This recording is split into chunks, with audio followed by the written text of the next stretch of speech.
दिल्ली की अगली मुख्यमंत्री आतिशी होंगी। वे दिल्ली की तीसरी महिला मुख्यमंत्री बनने जा रही हैं। वे अरविंद केजरीवाल कैबिनेट में सबसे हैवीवेट मंत्री रही हैं। उनका नाम सबसे आगे चल रहा था। विधायक दल की बैठक में आतिशी के नाम पर अब मुहर लग गई है।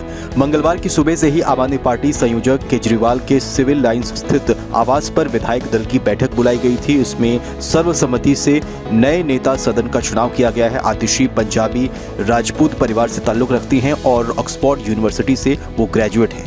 आतिशी साल 2020 के विधानसभा चुनाव में पहली बार विधायक चुनी गई थी और 2023 में पहली बार केजरीवाल सरकार में मंत्री बनी थी। अब साल भर बाद ही 2024 में वो मुख्यमंत्री बनने जा रही हैं। आतिशी को केजरीवाल का करीबी सहयोगी और विश्वास पात्र माना जाता है। वे अन्ना आंदोलन के समय से संगठन में सक्रिय रही हैं। इस समय उनके पास सबसे ज्यादा मंत्रालयों की जिम्मेदारी है और जब मार्च में केजरीवाल जेल गए तब से वो पार्टी से लेकर सरकार तक के मसले पर मोर्चा संभाले हुए देखी गई हैं। मुख्यमंत्री को लेकर जिन अन्य नामों की भी चर्चा हो रही थी उसमें कैलाश गहलोत, गोपाल राय और सौरभ भारद्वाज का नाम भी शामिल था।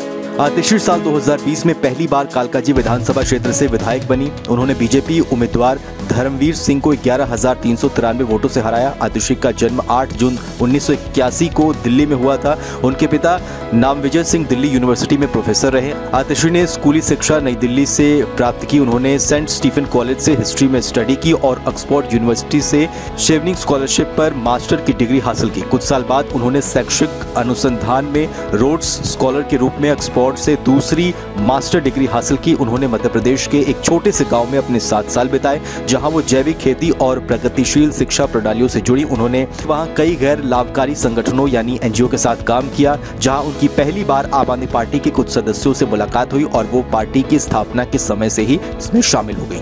आतिशी 2013 के विधानसभा चुनाव के लिए पार्टी के घोषणा पत्र मसौदे समिति की प्रमुख सदस्य बनी। उन्होंने पार्टी के गठन के शुरुआती दौर से इसकी नीतियों को आकार देने में अहम भूमिका निभाई। इसके अलावा आतिशी ने पार्टी प्रवक्ता के तौर पर दमखम से पक्ष रखा। केजरीवाल की तरह वो मनीष सिसोदिया की भी करीबी मानी जाती हैं। उन्होंने सिसोदिया की सलाहकार के रूप में भी काम किया और उनकी गैर मौजूदगी में शिक्षा मंत्रालय का भी कामकाज उन्होंने संभाला। दिल्ली पुलिस से भिड़ना हो या फिर केंद्रीय जांच एजेंसियों की छापेमारी के दौरान तमतमाना हो, पार्टी का रुख रखना हो या फिर एमसीडी के स्कूलों में छापेमारी कर निरीक्षण करने की वजह से आतिशी सोशल मीडिया पर छाई रहती हैं। हाल ही में जब केजरीवाल तिहाड़ जेल में थे और स्वतंत्रता दिवस पर तिरंगा फहराया जाना था तब उन्होंने अपनी जगह आतिशी का नाम आगे बढ़ाया था और उपराज्यपाल को चिट्ठी लिखी थी। 2 दिन पहले जब केजरीवाल ने खुले से अपने इस्तीफे का ऐलान किया तब भी उन्होंने उस चिट्ठी में आतिशी के नाम का जिक्र किया था। केजरीवाल चाहते थे कि आतिशी उनकी जगह झंडा फहराए जबकि एलजी ने कैलाश गहलोत को चुना था। उस समय कैलाश गहलोत ने भावुक होते हुए अपने नेता को आधुनिक स्वतंत्रता सेनानी बताया था। केजरीवाल ने खुद पर गिरफ्तारी की तलवार लटकने से पहले ही आतिशी को न सिर्फ 9 मार्च 2023 को कैबिनेट मंत्री बनाया बल्कि सबसे ज्यादा मंत्रालय की जिम्मेदारी भी उन्हें ही दी। आतिशी न सिर्फ दिल्ली सरकार में इकलौती महिला मंत्री हैं बल्कि उनके पास इस वक्त दिल्ली सरकार में सबसे ज्यादा मंत्रालय हैं।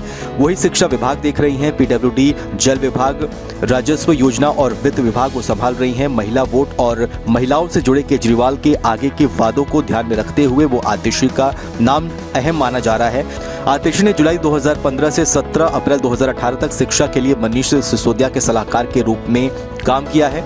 आतिशी 2015 में मध्य प्रदेश के खंडवा जिले में जल सत्याग्रह में भी वो शामिल रही हैं। वो विरोध प्रदर्शनों के साथ साथ कानूनी लड़ाई के दौरान भी एक्टिव रही। 2020 के विधानसभा चुनाव के बाद पार्टी ने आतिशी को गोवा का प्रभारी भी बनाया था।